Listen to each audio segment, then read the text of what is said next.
Hello again, Gills fans. Welcome back to the latest episode of Gills in the Blood TV. It's Thursday, which means it's match preview show time, and I'm pleased to say, ahead of the long trip north at the weekend, I'm joined by Lee Rooney, and he is part of the Brunton Bugle, a podcast that you can find. I'll put Lee's details along with the podcast in the description at the bottom of the video, so go and check them out for everything you need to know about the boys from Brunton Park and just generally throughout the season, not just for this game. Lee, first of all, appreciate you coming on. We're going to record this one and then record your podcast as well. And we're both on a tight schedule for various reasons, but I appreciate you coming on. Started all right, to be fair. I know you've only played 4 games because of the fact that you had Grimsby abandoned because of, I think it was a deluge of rain, which must be the only people that got any significant amount of a downpour in the last 6-8 weeks, it feels like, while the rest of us bake in ridiculous heat. But yeah, he played 4 in the league. Opened up with a decent win at home to Crawley, and then there's been a couple of draws and a solitary defeat after that. But solid start at Brunton Park, I believe. It's a win and a draw, isn't it? So it's 4 from 6 at home in the first two outings. Pleased with the start? Yeah, thanks for having us on, Matt. I think most of our fans are quite happy with the start. I think it's one of those ones at the start of the season, a lot of our fans coming up towards the end of pre-season, we're thinking, okay, a lot of the bookies and websites are predicting us to finish about 16th. And I think most of us looking for it's probably about right with the squad we've got. You know, we've got a good manager in place, we think, and I will have a look. I will frantically scramble to see where I put you. Yeah, I mean, we predicted. I think in our podcast we all predicted playoffs, but we're hopeless optimists. And I think that was a caveat that actually we fought mid-table. But we've actually had a few decent additions since then to the squad, and the way we've played in some of the opening games, I think confidence is definitely up because there's a big caveat at the moment. We've got 10 players out injured. And of those 10, at least 4 of them would be in the starting lineup in most games. So actually, to play as well as we have, there's a kind of belief that we can do better. We can do better than maybe we expected. I mean, expected goals is a stat that we're not that big a fan of on our podcast, especially over just 1 or 2 games. No. Over a long period, it can show good sort of trends and that kind of thing. We're top of all the charts for that. We're top of the, well, we were until obviously we had that 1 game abandoned. Top of the chart for, you know, shots on target and things like that. And it's just taking those chances. That's the problem at the moment. But actually, I think if you ask our fan base, generally they're quite happy. There's a few grumbles after we lost to Stevenage last weekend, but I think there sort of needs to be a bit of a reality check for our fans there in terms of the fact that we have got so many players out injured. I think Stevenage only had 1 player out injured from their squad. I was going to say Stevenage have started really, really well as well. There's no disgrace in getting beat by 1 goal against Stevenage, and obviously they've got our ex-manager, Steve Evans, and he started very well, which pains me to say. But I mean, he's built a very good squad. You know what you get with Steve Evans' teams as well. So, but I don't think there's a disgrace in losing to a team that has a penchant for late goals as well this season. I think they got another injury time winner in the week, didn't they? Against Peterborough in the League Cup. Yeah, it's one of those ones that I think a lot of our fans are a bit, we were rubbish, blah, blah, blah. It's like, you've got to have a bit of a reality check there in terms of the depth of our, well, we've got a decent depth to our squad, but with those key players, it does make a difference. And I think most fans will be happy with a mid-table finish this season, but I think having added a few extra players in there, I mean, Paul. I must admit, I had you 18th, but then I did my pre-season preview show. Most people have gone like 2 weeks into the window, so there was always going to be that caveat, like you say, where lots of teams can bring in more players. You know, the usual suspects that are going to chuck money at it, that have got more money to spend, the Bradfords, the Stockports, and that type of thing, and that's fine. And Crawley's. Although I had them 5th, but I did say that they had the biggest potential for it to go Pete Tong very, very quickly, and it seems to be doing that at the moment, although they did pick up a good win in the week in the Cup as well, knocking out Fulham. But looking at your games in more detail, you've scored in every single game that you've played so far, which is 5. Obviously, you lost 3-2 to Shrewsbury in the first round of the Carabao Cup, so didn't have a second round game this week.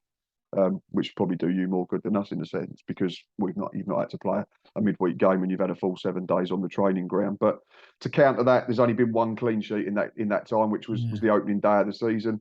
But Christian Dennis has started really, really well, scored once in each of his appearances so far, so you must be pleased with him. He's been fantastic. I mean, he came in January when we were an absolute basket case at that point. We were a mess. We desperately needed players in to get us away from trouble. And to be brutally honest, I don't think he was fit, and I don't think it was his fault. He was brought in basically we're on an 18-month deal, having had a decent record at Chesterfield and Notts County prior to going to St Mirren, but St Mirren never really worked out for him. He was injured for a lot of his time there. Come to us, and he sort of played a bit part role towards the end of the season. I think he only got one goal in like 17 games, something like that. But he was a useful sub coming off the bench. He caused a few problems. This summer he's worked so hard in his fitness, and he looks so much sharper. He's not the quickest player normally, but over a few yards, he's so quick in his head. He can get into space. He gets in. He's got good awareness. He lays the ball off really well as well for his strike partners and midfielders. So he's been fantastic. And the frustrating thing is the rest of the team hasn't quite stepped up yet to help him and chip in a few goals themselves. I think he's genuinely he could genuinely get 20 goals this season because of the chances we're creating if he can stay fit. But we've got some good competition up front as well, because we've got Amari Patrick, who's missed most of preseason, so he's almost doing his preseason right now, and he's having to start games because Ryan Edmondson unfortunately got injured. He's the only other player who's scored for us this season. But yeah, Dennis is one of those players who I think some fans are a little bit, why are we signing him in January? But on our podcast, we all said straight away, he's the kind of player we've been waiting for a while. He's a snipper, he gets in there, he scores scrappy goals, but he's got that awareness, and yeah, he can play a big part for us this season, definitely. Yeah, there's certainly a couple that we have to be aware of at the weekend. I mean, goal scoring, you talk about there being a problem for you. You've only got one other goal scorer, but you have got someone that's got 5. We've scored 1 in the league in our first 5 games, which is a bit concerning. But the performances and in terms of, and again, I'm not a fan of XG and all that type of thing. I like stats that are factual, like goal scored, clean sheets, that actually affect things. XG doesn't really affect much, does it? But that's the modern game. But yeah, I mean, we've only scored 1 in 5, which is concerning. But the flip side of that, and to counter your not issues after 5 games of only 1 clean sheet, but we kept 4 clean sheets in 7 games in all competitions, and it's back to back now. We drew 0-0 with Walsall last weekend. Should have beaten them. Should have beaten Exeter, a good Exeter side last night, Tuesday night in the League Cup. In normal time. I don't know whether it's deluded optimism or the fact that it will happen, but you just think that if we do score 1 early in the game, we might go and give someone a hiding, because we are starting to create lots of chances and getting in the right areas. And I'd be more concerned, if we wasn't making the chances. But 1 goal in 5 in the league is obviously something that does need to be addressed fairly quickly. And the fact that we've lost both our away games in the league, not scoring and conceding 5 without reply, which is not ideal. But certainly signs in the last couple of performances since we've gone to a back 3, back 5 out of possession that we look improved. But the problem there is we've only got 3 centre-halves on the book, so we do need another one to come in through the door. We spoke about Ryan Edmondson being the only other goal scorer. Obviously frustrating, because now, like you said, you've got to play Patrick, and he's almost doing his pre-season whilst playing games, which is never ideal. There's always a risk then for picking up another tweak or a knock. But how big a miss will Edmondson be, or has been? Because I know he only played the first week of the season, didn't he? And then he's been missing ever since. Yeah, he's looked really good. He's in pre-season. He picked up actually his knock in our 2nd or 3rd pre-season game, I think. So he's sort of been carrying it up until we played Shrewsbury in the League Cup when he scored, and he had to be subbed off at half time that game because he was struggling with it. So it's a frustrating one. He just looks. It's an interesting one because he was at Leeds United. We signed him in the summer. He was on loan at Port Vale at the end of last season, part of their team that went up through the playoffs, and he had offers from League One clubs to go there.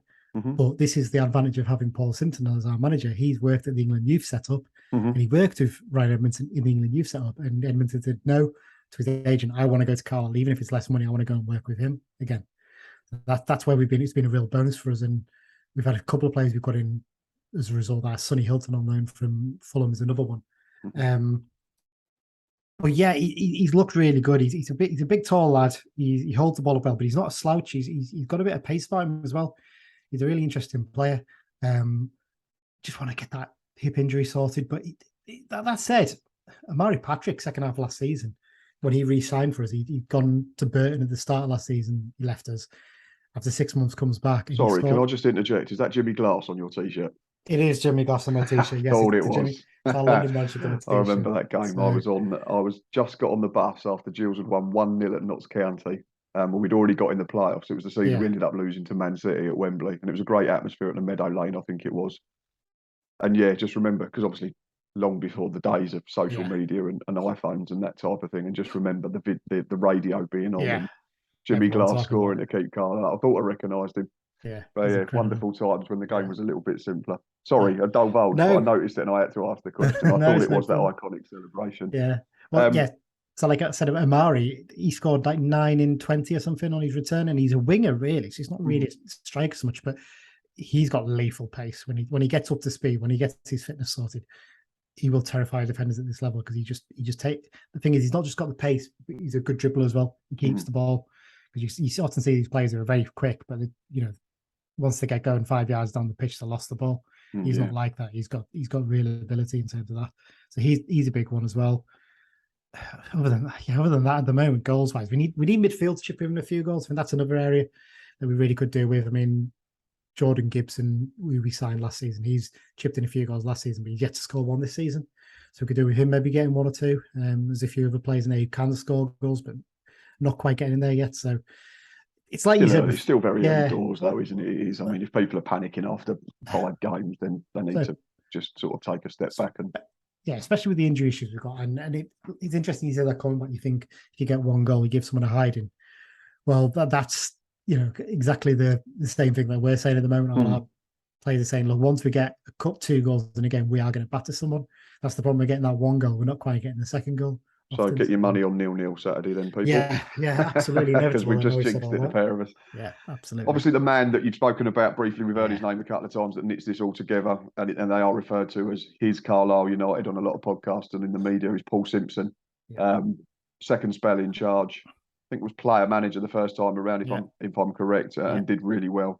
Promotions in that spell, and then came back last season to get you out of trouble, which earned him a 3-year contract, I think it was, in the summer. What is it about Paul Simpson and Carlisle that just seems to fit together like, I don't know, fish and chips and salt and vinegar and that type of thing? He's a local lad for a start. He's from Carlisle originally, so he came to us at the end of his career. It's funny that you say about he got the 2 promotions first time round. As he pointed out when he came back, said, well, I did get relegated as well first time round. I took us down to the conference. So, but to be fair, that wasn't his fault. We were an absolute mess at that point, really. Yeah. And he performed a minor miracle to get us anywhere close to nearly staying up that first time. But I don't know what it is, because it's funny. Some of our fans were a bit annoyed when he left first time round because he went to Preston North End. And basically there's a weird sort of rivalry that our fans have with Preston. Preston don't really give a toss, to be honest. They couldn't really care less. They've got Blackpool and Burnley down the road to worry about. But back in the 90s, when we used to play each other a lot in the 3rd division, they were the nearest thing we had to a rival. Barrow, nowhere to be seen back then. Sure. And some of our fans still hate Preston a lot more than they really care about Barrow even. So when he went there, that left a bad taste in some fans' mouths, and some fans were like, "Oh, he's gonna have to keep us up to make us forgive him." And obviously, look what he went and done. 7 wins in his first 8 games, and by that point, he was like, "All right, fair dues. He's all right, that Paul Simpson, isn't he?" But no, he gets it. He's a calming voice. He speaks so well. He gets the club. He gets the fact that we've got to be part of the community. He doesn't use any hyperbole when he talks. He's very, straight to the point. And he's honest about the fact, we've got these injuries at the moment. That's fine. We just got to cope with it and get on with it. We'll be fine. That 3-year deal makes a big difference, I think, as well, because it gives him time to build something in. And he'd almost think that the people in charge are giving him time to build a project rather than just to be someone like he did last season, where he came in, he was fighting fires to keep you up. There's now a chance to build his own club type sort of setup. And they're the same people who were effectively the same people, not the same overall owner, but the same directors who were in charge last time. So they know him well, and they all get on pretty well. And so he's been given a bit of that time, and he's a different manager to the one we had first time round. Because obviously, when he first time round, it was his first success with us, because he'd failed at Rothschild as a manager as well before he came to us as a player, and then took over as player manager when Roddy Collins got sacked. He must have been one of the last player managers around, mustn't he? I'd imagine at the turn of the millennium. I'm trying to think. He must be the last player manager to have won a title at the very least. He retired in the last game of that season. That sort of started fading out, didn't it? Sort of mid to late 90s, the player manager thing. And this was sort of 2002, 2003 was Rochdale, I think, wasn't it? So it might be the answer to a quiz question somewhere. But he's so level-headed.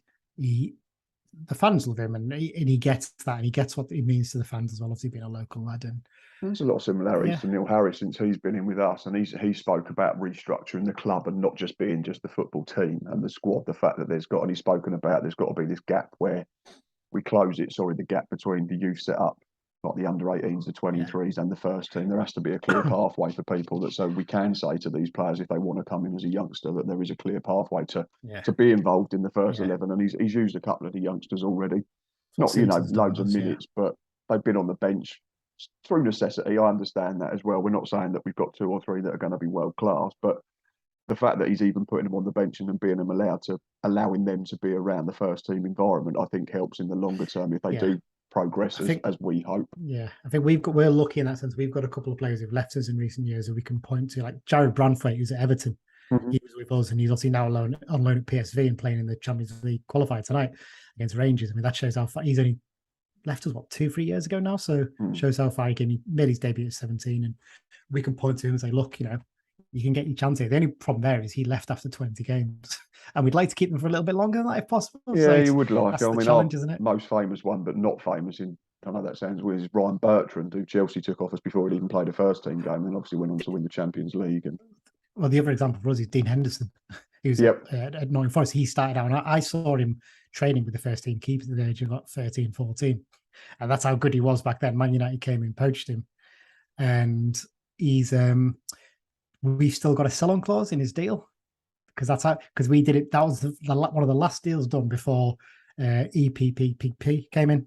The thing now where to set fee, whatever, and stuff like that. So it's one of the last ones it was negotiated before that. So our fans are quite happy that he's burning his bridges with Man United, because if he has a great season at Forest and goes for 40 million, anything between 10 and 20%, we're getting, no one seems to know the exact figure, but that would wipe out our debt. So things like that.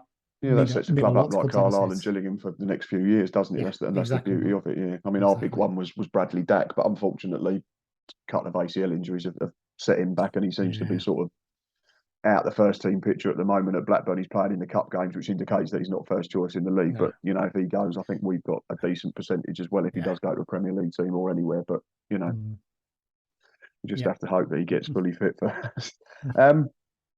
More immediately is Saturday, 3 p.m. I was having a little look at your previous games. Looks like you set up in a 5-3-2, 3-5-2, obviously depending with or without the ball. Can you see any changes to Saturday afternoon when we line up against you at 3 p.m, or is it going to be pretty much same system, same 11? It'll be the same 11 system, definitely. Simo's very much based around playing a 3-5-2 this season. There's not many options in terms of wing back, so you'll have Jack Arm on the left, definitely, and Finn Back on the right. Interesting fact about Finn Back, his dad is Neil Back, the Rugby Union World Cup winner from 2003.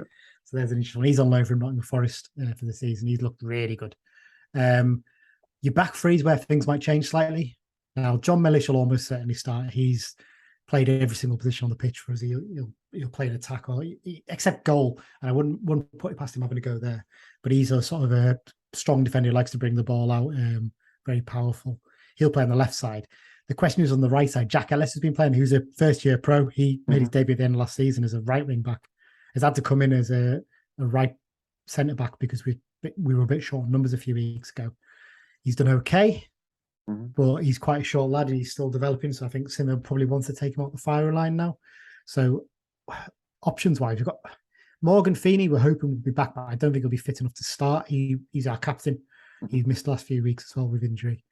So it's the two that will fit the centre back and the right centre back will be picked between Feeney if he's fit, Corey Whelan, who started the last few games, a lad we got on loan from Bristol City, Duncan Idion, and Paul Huntington, who we signed a few weeks ago, ex-Preston captain, who's a Carlisle lad as well. So he's 34 now, bags of experience, but he's not had a pre-season. We only signed him a couple of weeks ago, so he's building up his fitness. He had to come as a sub against Stevenage.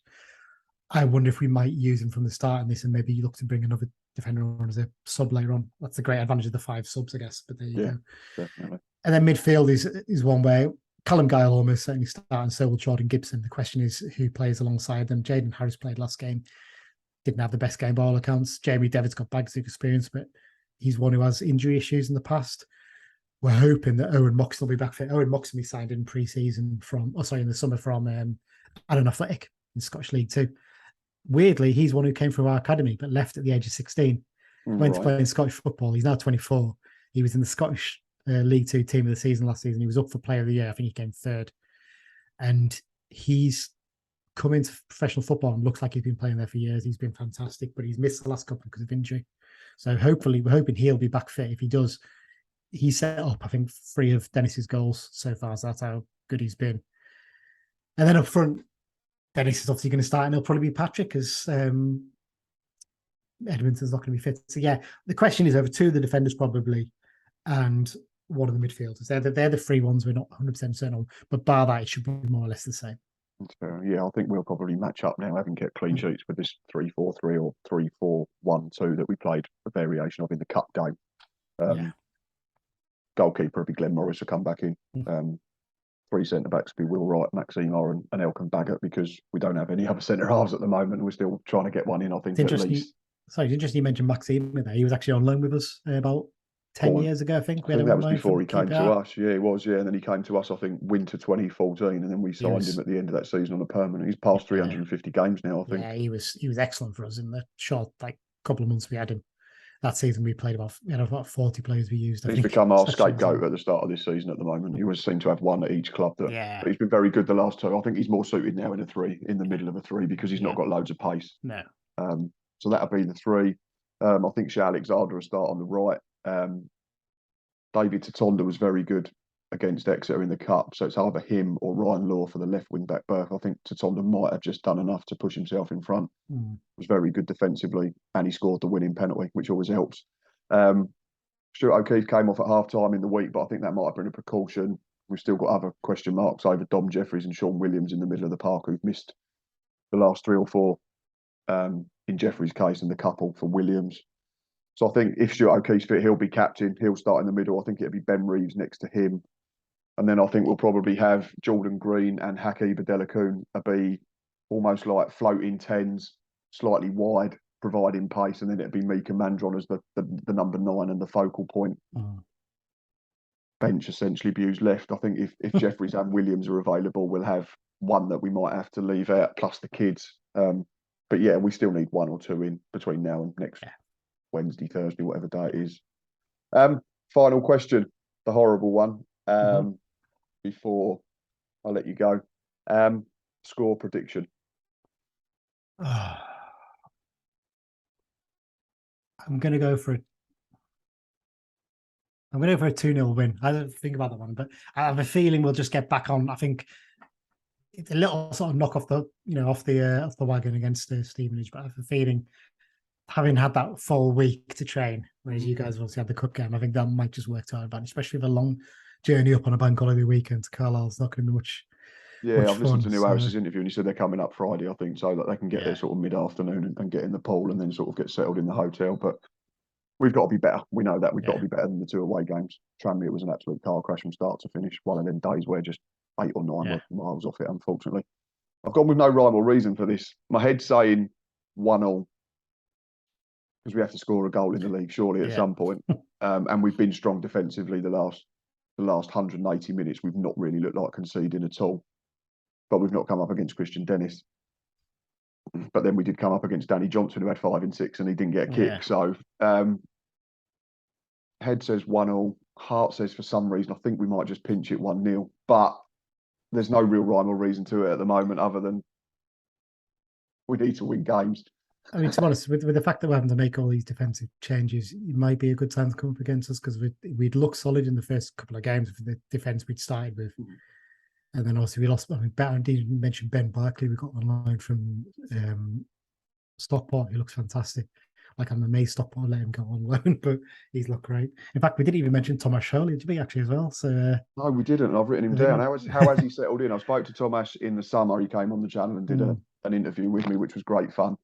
He was a little bit nervous, bless him, because I know obviously he's been learning his English over the last few years since arriving on these shores back in 2017, I think now, blimey. I said one of the most humble individuals, professional sportsmen I've ever had the pleasure of talking to. And I think he's a very good keeper at the level. The impression we've got from him so far, he's a really good lad. And I think that's one big thing that Simon likes. He likes not just having good players, but good characters in the dressing room. And I mean, we've had Harry Murdy in recent years, and anyone can tell you he's not a good character to have in your dressing room. Good player, very good player. Very good player from what I've seen, Not a good character. 3-game ban today, I think it was a miss, wasn't it? Yes, no surprise. So I think he misses our game, because we got him next Saturday. Yeah, you're looking at that, because he's a very good player, to be fair.